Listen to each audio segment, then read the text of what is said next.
Isso é muito importante, porque a palavra Deus, não é? Em português, ou God, em inglês, seja qual for, a língua, né? É uma palavra que é usada por várias pessoas, em várias tradições. Não é assim?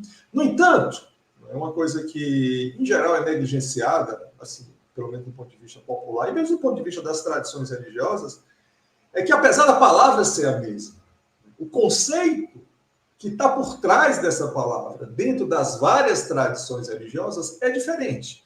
Né? Só para dar um exemplo, dentro da ortodoxia cristã, Deus é uma tríade. Não é? O Pai, o Filho e o Espírito Santo. Já no islamismo, não. No islamismo, Deus é um indivíduo único. A mesma coisa no judaísmo. E quando a gente vai para as tradições indianas, a gente tem uma pluralidade de aspectos, não é? Que tornam único, ou únicos, os conceitos de Deus que a gente encontra nessas tradições. Por exemplo, na tradição Vaishnava, a gente tem a ideia dos avatares, né? Que Deus, de tempos em tempos, ele desce. Qual a relação que existe entre esses avatares?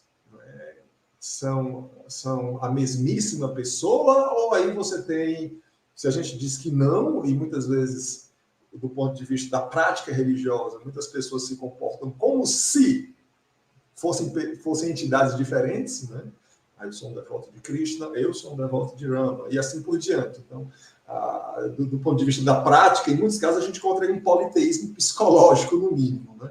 E a gente tem a questão aí da relação, por exemplo, dentro do Vaishnavismo, há uma relação peculiar, por exemplo, entre Vishnu ou Krishna e Shiva, por exemplo. Então, qual a relação? Se trata-se da mesma pessoa ou não? Qual a relação entre Krishna, por exemplo, ou Rama, ou Vishnu, e suas consortes? Né? A gente sabe que no Chaitanya Charitamrita é dito que Krishna e Radha são um.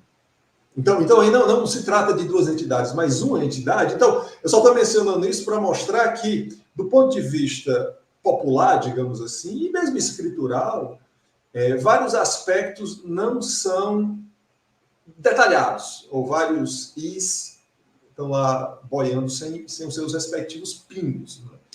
Então, a menos que, aí eu estou justificando a afirmação, né? A menos que a gente tenha uma caracterização minimamente precisa dos conceitos de Deus que a gente encontra nessas tradições, a gente não vai, por exemplo, né, poder falar de forma apropriada acerca da ontologia dessas tradições, a visão que elas têm de mundo. Né? A ontologia é uma área da filosofia que trata acerca da realidade. Então, se você quer ter um discurso minimamente preciso e coerente e consistente, você precisa dessa caracterização mínima. Tem outros aspectos também, por exemplo, você não pode construir uma prova para a existência desse ser, do Deus da tradição X, se você não tem uma caracterização precisa do que é esse ser, quem é esse ser, quais são as propriedades que esse ser possui e assim por diante.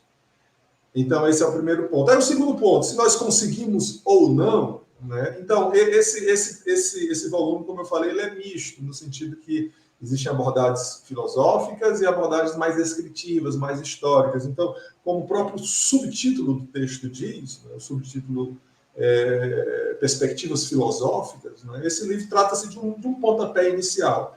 Né, porque há uma heterogeneidade no livro, cada autor teve uma liberdade de focar nesse ou naquele problema. Né. Então, do ponto de vista mais geral, né, o que a gente tem é um ponto de partida, por assim dizer. Agora, do ponto de vista mais local, das contribuições de cada autor, aí talvez a gente já tenha alguns avanços mais palpáveis.